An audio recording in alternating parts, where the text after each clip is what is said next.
first day ng Flower City Tattoo Convention, and yes, excited tayong pumunta sa venue. So waiting na tayo sa Uber natin guys, hindi na ako pupunta sa bus stop kasi for sure wala na naman yung bus doon. Ang ganda talaga ng puno dito sa labas ng place na inistayhan ko. So now, nandito na tayo sa venue. Then din-display na agad natin yung license natin at saka yung permit natin to tattoo here in the US.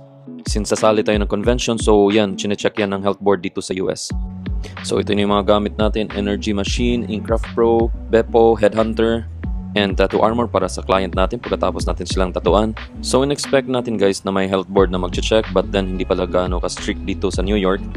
But then, dinisplay pa rin natin yung license natin para if ever may mag-check, may mapakita tayo. So now, nag-start na yung judging. Isang tip pala guys para sa mga tattoo artists: before tayo sumali ng isang convention, kailangan muna natin i-check yung mga categories sa event para mapaghandaan natin at saka makapagplano tayo. Mostly hindi ako sumasali sa convention kung walang tribal category or geometric category. And dahil sponsored yung booth natin ng World Tattoo Events, ina-accept pa rin natin kahit walang tribal category para na makapag-compete dito sa USA. So sa first day ng event, sumali tayo sa Asian theme category and best of the day. So sa first day guys, wala tayong nakuhang award kasi Asian yung theme. Tapos I think hindi nila alam yung tribal natin is a Filipino, so maybe yan yung reason. Then sumali rin tayo sa best of day and hindi rin tayo nakakuha ng award. So okay lang yan guys, bawi tayo sa second day. So now, ito na yung second day. Yan, antay na naman ako sa Uber ko. So hindi na naman ako pupunta sa bus station kasi for sure, paasa lang yung bus.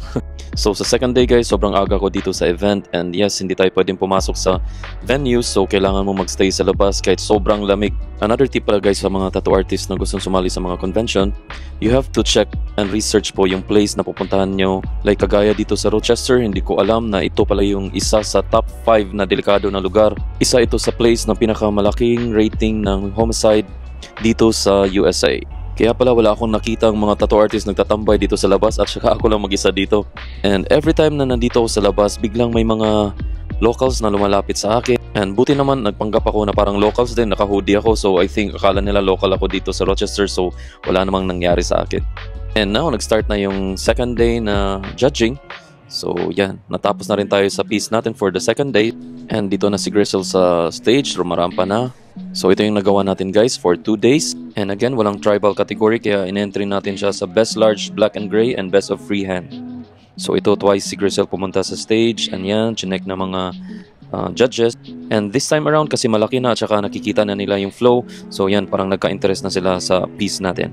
So yan guys, hindi natin na-expect kasi yung mga kalaban natin puro realism. So nanalo tayo sa Best Large Black and Gray category. So sobrang saya namin sa time na to. And syempre naman, very challenging yung category kasi hindi naman tribal category yung sinalihan natin.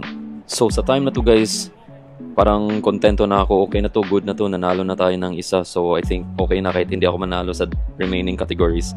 So ito yung piece natin guys, leg piece siya. Yan, tuwang-tuwa yung client natin.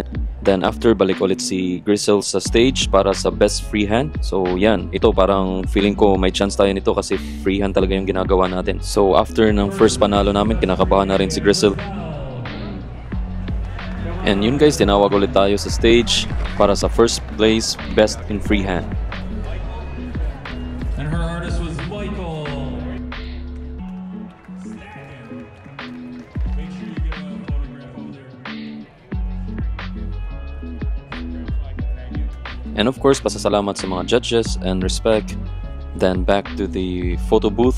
So ito yung sinasabi ko sa inyo guys na kailangan talaga natin pag-aralan yung mga categories sa event.